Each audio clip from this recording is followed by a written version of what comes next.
अस्सलामुअलैकुम welcome to shadurkitchen. இன்னைக்கு நம்ம சேனலில் பார்க்க போகிற ரெசிபி 15 நிமிஷத்தில் கம்மியான இன்க்ரீடியன்ட்ஸ் வச்சு ஒரு ரிச்சான ஸ்வீட் ஐட்டம் தான் பார்க்க போகிறோம். இன்ஸ்டன்ட் ரசமலாய் எப்படி செய்யலான்னு பார்க்கலாம் வாங்க.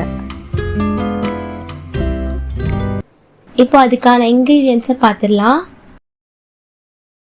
இப்போது ப்ரிப்பரேஷனை ஸ்டார்ட் பண்ணிடலாம் வாங்க. இப்போ முதல்ல அகலமான ஒரு பாத்திரத்தில் 700 ml பால் எடுத்திருக்கேன் நான் இன்னைக்கு. அது கொதிக்க வச்சிடலாம். இன்னொரு சைடு ரசமலாய்க்கு டோ பண்ண போகிறோம். அதுக்காக ஒரு முட்டை எடுத்திருக்கேன். ஒரு முட்டை எடுத்து அது நல்லா பீட் பண்ணிக்கோங்க. கையாலேயே எவ்வளோ முடியுதோ அவ்வளோ நல்லா பீட் பண்ணிக்கோங்க. இன்னொரு சைடு பால் கொதிச்சிருச்சு.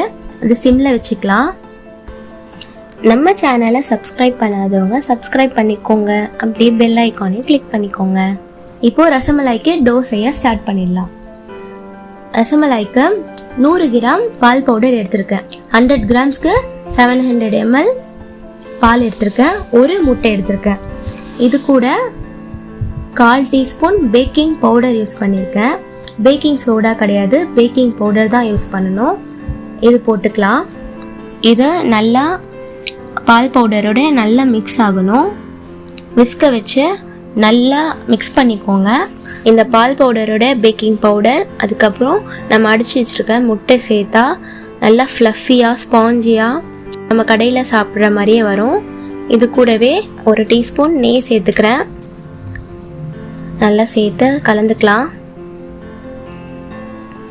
கலந்ததுக்கப்புறமா நம்ம ஒரு முட்டையை நல்லா பீட் பண்ணி வச்சுருக்கோம் இல்லையா, அதை இன்னொரு வாட்டி பீட் பண்ணி கொஞ்சம் கொஞ்சமாக சேர்த்துக்கோங்க. நான் இப்போ பாதி சேர்க்குறேன். பாதி சேர்த்து நல்லா மிக்ஸ் பண்ணிக்கோங்க. இது நல்லா ஒட்டும். அதனால் ஃபஸ்ட்டு நான் பீட்டர்லேயே நல்லா கலந்துக்கிறேன். அதுக்கப்புறம் கையில் இப்போ செய்ய போகிறேன். நெய் சேர்த்து ஒட்டாமல் இருக்கிறதுக்கு ஃபஸ்ட்டு ஒட்டுற மாதிரி தான் இருக்கும். இப்போ கைவிடாமல் ஒரு 10 மினிட்ஸ் பிசைஞ்சா பாருங்கள், இந்த மாதிரி கரெக்டாக வந்துடும்.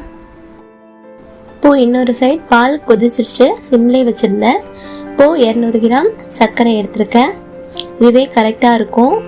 கம்மியாக வேணும்னா கம்மியாக சேர்த்துக்கோங்க. இது சேர்த்து கலந்து விட்டுக்கோங்க. 700 ml பாலுக்கு 200 கிராம் சர்க்கரை சேர்த்துருக்கேன். ஒரு வாட்டி கலந்துட்டு அதுக்கப்புறம் ஒரு பிஞ்ச் சாஃப்ரான் சூடான பாலில் ஒரு 2 மினிட்ஸ் ஊற வச்சுக்கிறேன். ஊற வச்சதுக்கப்புறம் இதில் சேர்த்துக்கிறேன். இந்த ஸ்டேஜில் சர்க்கரை செக் பண்ணிக்கோங்க. உங்களுக்கு வேணும்னா போட்டுக்கோங்க. இந்த கலர் உங்களுக்கு போதலை, ஒரு லெமன் எல்லோ ஃபுட் கலர் ஒரு பிஞ்ச் சேர்த்துக்கலாம். அதுக்கப்புறம் நம்ம ரசமலாய் செய்ய ஸ்டார்ட் பண்ணிடலாம். கையில் ஒட்டாமல் இருக்கிறதுக்கு கொஞ்சம் நெய் சேர்த்து கையில் நெய் அப்ளை பண்ணிக்கிறேன். குட்டி குட்டி பால்ஸாக எடுக்கலாம். அது பாலில் போட்டோடனே டபுள் அப் ஆகி வரும். பாருங்கள், இந்த மாதிரி ரோல் பண்ணி ஒரே ஒரு அழுத்திக்கிறேன். இந்த சைஸில் நான் உருட்டி எடுத்திருக்கேன். இந்த கன்சிஸ்டன்சியில் கண்டிப்பாக இருக்கணும். மீடியம் ஃப்ளேமில் வச்சுருக்கேன். பால்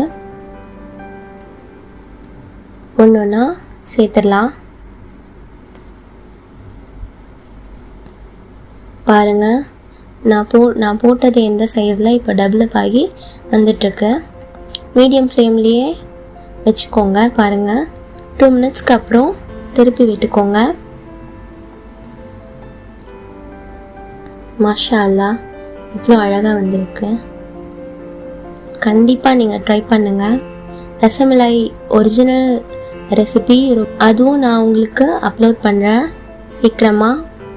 இது இன்ஸ்டண்ட்டாக ஸ்கூல்லேருந்து வராங்க பசங்க, அவங்களுக்கு ஸ்வீட் வேணும்னு ஆசைப்பட்டாங்கன்னா இன்ஸ்டண்ட்டாக ரொம்ப கம்மியான இன்க்ரீடியன்ட்ஸ் வச்சு யம்மியான ஒரு ஸ்நாக்ஸ் ரெசிபி, ஸ்வீட் ரெசிபி இதை நீங்கள் செஞ்சு கொடுக்கலாம். ரொம்ப விரும்பி சாப்பிடுவாங்க. இந்த ஸ்டேஜில் நட்ஸை சேர்த்துக்கிறேன். அவ்வளோதான். மூடி போட்டு ஒரு 2 மினிட்ஸ் வச்சுட்டு அதுக்கப்புறம் பாருங்கள், இன்னும் டபுள் அப் ஆகி நல்லா சாஃப்டாக ஸ்பாஞ்சியாக வந்திருக்கு. அவ்வளோதான், இன்ஸ்டண்ட்டான ரசமலாய் ரெசிபி ரெடி. மேலே நட்ஸ் சேர்த்துக்கிறேன். உங்களுக்கு என்ன நட்ஸ் வேணுமோ அதை சேர்த்துக்கோங்க. எவ்வளோ ஸ்பாஞ்சியாக வந்திருக்கு பாருங்கள். இது உங்களுக்கும் பிடிக்கும்னு நம்புகிறேன். நீங்களும் செஞ்சு ட்ரை பண்ணி என்ஜாய் பண்ணுங்கள். தேங்க்ஸ் ஃபார் வாட்சிங்.